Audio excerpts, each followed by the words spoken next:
ભગવાન જગન્નાથની પૌરાણિક કથા।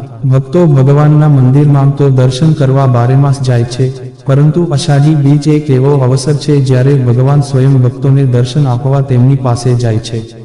પુરી અને અમદાવાદ સહિત અનેક શહેરોમાં અષાઢી બીજે જગન્નાથજીની રથયાત્રા નીકળે છે, જેમાં લાખો ભક્તો દર્શનનો લાભ લે છે અને રથનું દોરડું ખેંચીને વૈકુંઠ પ્રાપ્તિનો માર્ગ મોકળો કરે છે।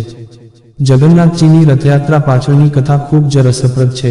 એવું માનવામાં આવે છે કે એકવાર દેવી સુભદ્રા પોતાની સાસરીમાંથી દ્વારિકા આવ્યા હતા। તેમને પોતાના બંને ભાઈઓએ નગરદર્શનની ઈચ્છા જણાવી। શ્રીકૃષ્ણ અને બલરામે તેમને એક રથ પર બેસાડ્યા અને તેઓ અલગ અલગ રથ પર સવાર થઈ ગયા। સુભદ્રાના રથને વચ્ચે રાખવામાં આવ્યો અને ત્રણેય ભાઈ બહેનો નગરયાત્રા પર નીકળી પડ્યા। સુભદ્રાજીની નગરયાત્રાની ઈચ્છાની સ્મૃતિમાં જગન્નાથપુરીમાં દર વર્ષે રથયાત્રા નીકળે છે અને 10 દિવસ સુધી ઉત્સવ ચાલે છે। શ્રી જગન્નાથ મંદિરમાંથી દર વર્ષે રંગેચંગે રથયાત્રા નીકળે છે। રથ પર સવાર શ્રીકૃષ્ણ, બલભદ્ર અને સુભદ્રાજીના દર્શન કરીને ભક્તો ધન્યતા અનુભવે છે। ધ્યાનથી જોવામાં આવે તો ત્રણેય મૂર્તિઓ સામાન્ય મૂર્તિઓથી એકદમ અલગ છે। રથયાત્રાની ત્રણેય મૂર્તિઓનો ઉપરનો ભાગ અધૂરો જોવા મળે છે। તેની પાછળ એક કથા જોડાયેલી છે। તે કથા પ્રમાણે રાજા ઇન્દ્રદ્યુમ્ન પોતાના પરિવાર સાથે નીલાંચલ સાગર પાસે ઓરિસ્સામાં રહેતા હતા। એકવાર રાજા ઇન્દ્રદ્યુમ્નને ઈચ્છા થઈ કે ભગવાન જગન્નાથ, બલરામ અને સુભદ્રાજીની મૂર્તિ બનાવવામાં આવે। આ વિચાર સતત તેમના મનમાં ચાલ્યા જ કરતો હતો। એક દિવસ તેઓ આ જ વિચારમાં ડૂબેલા હતા। એવામાં સમુદ્રમાં એક મોટું કાષ્ઠ લાકડું તરતું જોયું। તેમને આંતરિક પ્રેરણા મળી કે આ કાષ્ઠમાંથી જ મૂર્તિઓનું નિર્માણ કરીએ તો। પરંતુ એક સમસ્યા ઊભી થઈ, તે હતી યોગ્ય શિલ્પીની શોધ। એવું કહેવાય છે કે જગન્નાથ સ્વામીએ દેવતાઓના શિલ્પી વિશ્વકર્માને રૂપ બદલીને નરેશની પાસે મોકલ્યા। વૃદ્ધ વ્યક્તિનો સ્વાંગ રચીને વિશ્વકર્મા રાજા પાસે આવ્યા। આ વૃદ્ધ શિલ્પીએ રાજા સમક્ષ એક શરત મૂકી કે તે મૂર્તિ તો બનાવશે, પરંતુ 21 દિવસ સુધી તેમના કામમાં કોઈ બાધા ન આવવી જોઈએ। રાજાએ શરતનો સ્વીકાર કર્યો। પછી વિશ્વકર્મા હાલમાં જ્યાં જગન્નાથજીનું મંદિર છે, તેની પાસે જ એક ઘરમાં મૂર્તિ નિર્માણના કામ માટે કાષ્ઠ સાથે જતા રહ્યા। રાજાનો પરિવાર જાણતો નહોતો કે આ વૃદ્ધ શિલ્પી કોણ છે। ઘણા દિવસો સુધી તે ઘરના દ્વાર બંધ રહ્યા। મહારાણીએ વિચાર્યું કે આ વૃદ્ધ શિલ્પી ખાધા પીધા વગર કેવી રીતે કામ કરી શકશે। 15 દિવસ વીત્યા પછી તેમને લાગ્યું કે વૃદ્ધ શિલ્પી ભૂખને કારણે અત્યાર સુધી તો મૃત્યુ પામ્યા હશે। મહારાણીએ રાજાને પોતાની શંકા જણાવી। તેથી મહારાજાએ દ્વાર ખોલાવતા ત્યાં વૃદ્ધ શિલ્પી ન હતા, પરંતુ તેમના દ્વારા અર્ધનિર્મિત 3 મૂર્તિઓ હતી।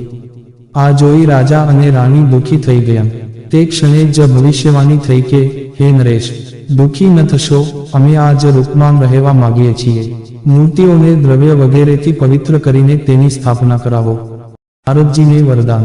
જગન્નાથની રથયાત્રામાં શ્રીકૃષ્ણની સાથે રાધાજી કે રૂક્મિણીની જગ્યાએ બલરામ અને સુભદ્રા હોય છે, તેની પાછળનું અને તેમની મૂર્તિ અંગે એક પૌરાણિક કથા જોડાયેલી છે।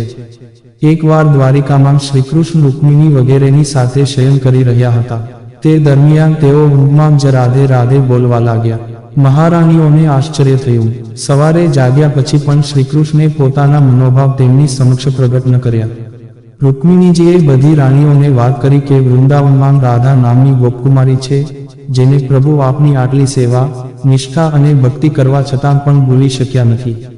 રાધાજીની શ્રીકૃષ્ણ સાથેની રાસલીલાઓ અંગે માતા રોહિણી અવશ્ય જાણતા હશે, તેથી બધી મહારાણીઓએ માતા રોહિણીને વિનંતી કરી કે રાધાજી અને રાસલીલાઓ અંગે વધુ જણાવે।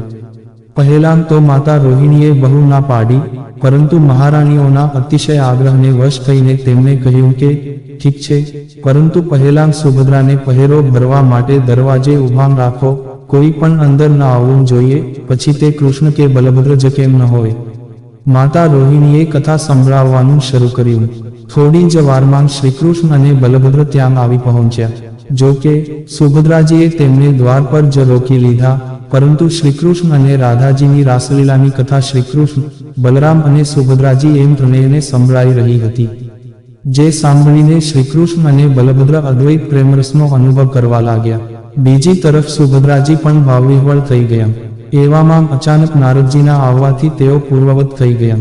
નારદજીએ ભગવાનને પ્રાર્થના કરી કે હે પ્રભુ, તમારા જે મહાભાવમાં લીન મૂર્તિસ્થ રૂપના મેં દર્શન કર્યા છે, તે સામાન્ય જન માટે પૃથ્વી પર હંમેશા સુશોભિત રહે, અને પ્રભુએ નારદજીને વરદાન આપતાં તથાસ્તુ કહ્યું. કોણે શરૂ કરી રથયાત્રા? અમદાવાદમાં નીકળતી ભગવાન જગન્નાથજીની રથયાત્રા 140 વર્ષ જૂની છે. ત્યારે આ રથયાત્રા કોણે શરૂ કરી, કોણે સ્થાપના કરી, અને સરસપુર ભગવાનનું મોસાળ કેવી રીતે બન્યું? જુઓ આ વિડીયોમાં. કોણે શરૂ કરી રથયાત્રા? 140 વર્ષ પહેલા જગન્નાથ મંદિરના મહંત નરસિંહદાસજીએ પ્રથમવાર સ 1878ની અષાઢી બીજના દિવસે રથયાત્રાનો પ્રારંભ કર્યો હતો. નાના પાયે શરૂ થયેલી રથયાત્રાનો વ્યાપ આજે એટલો વધી ગયો છે કે તે દેશની બીજા નંબરની સૌથી મોટી રથયાત્રા બની ગઈ છે. જગન્નાથ મંદિરની સ્થાપના કોણે કરી? આ મંદિરનો ઇતિહાસ 450 વર્ષ જૂનો છે. આ ઇતિહાસની જો વાત કરીએ તો આ મંદિરની સ્થાપના સારંગજીદાસે કરી હતી. જગન્નાથ મંદિર પહેલા હનુમાનજીનું મંદિર હતું. આ મંદિરના નિર્માણ પાછળ એક આદેશ કારણભૂત છે. સારંગજીદાસજીને સપનામાં જગન્નાથજીની મૂર્તિ સ્થાપિત કરવાનો આદેશ મળ્યો હતો, જેથી તેઓ પુરીથી નિમકાષ્ઠાની બનેલી મૂર્તિઓ લાવ્યા અને સંપૂર્ણ વિધિવિધાન સાથે આ મૂર્તિઓની પ્રાણ પ્રતિષ્ઠા કરાઈ. અષાઢી બીજના દિવસે એટલે કે 1 જુલાઈ 1978માં પ્રથમ રથયાત્રા યોજાઈ હતી. કેવી રીતે બન્યું સરસપુર ભગવાનનું મોસાળ? 140 વર્ષ પહેલા બહુ નાના પાયે શરૂ થયેલી રથયાત્રામાં ભગવાનને બળદગાડામાં લઈ જવાતા હતા, જેમાં સાધુ સંતો ભાગ લેતા હતા. તે સમયે સરસપુરમાં રણછોડજીના મંદિરમાં સાધુ સંતોનું રસોડું રાખવામાં આવતું હતું. બસ તે સમયથી જ સરસપુર ભગવાન જગન્નાથનું મોસાળ બની ગયું. હવે સરસપુરની તમામ પોળોના રહીશો રથયાત્રામાં જોડાયેલા ભક્તોને પ્રેમભાવથી જમાડે છે. જો મિત્રો તમને અમારો આ વિડીયો પસંદ આવ્યો હોય તો લાઈક, શેર, સબસ્ક્રાઇબ કરવાનું ભૂલશો નહીં. આવા નવા વિડીયો જોવા માટે અમારી YouTube channel Gujarati Hindi motivational સ્ટોરીને સબસ્ક્રાઇબ કરો. બાજુમાં રહેલ બેલ બટન ક્લિક કરો તેથી તમને અમારા નવા વિડીયોની નોટિફિકેશન મળે. ધન્યવાદ. નોંધ: આ વિડીયોમાં આપેલી કોઈ પણ માહિતીની ચોકસાઈ અથવા વિશ્વસનીયતાની ખાતરી આપવામાં આવતી નથી. આ માહિતી જ્યોતિષ, પંચાંગ, માન્યતાઓ અથવા ધાર્મિક ગ્રંથો જેવા વિવિધ માધ્યમોમાંથી એકત્રિત કરવામાં આવી છે અને તમારી સમક્ષ રજૂ કરવામાં આવી છે.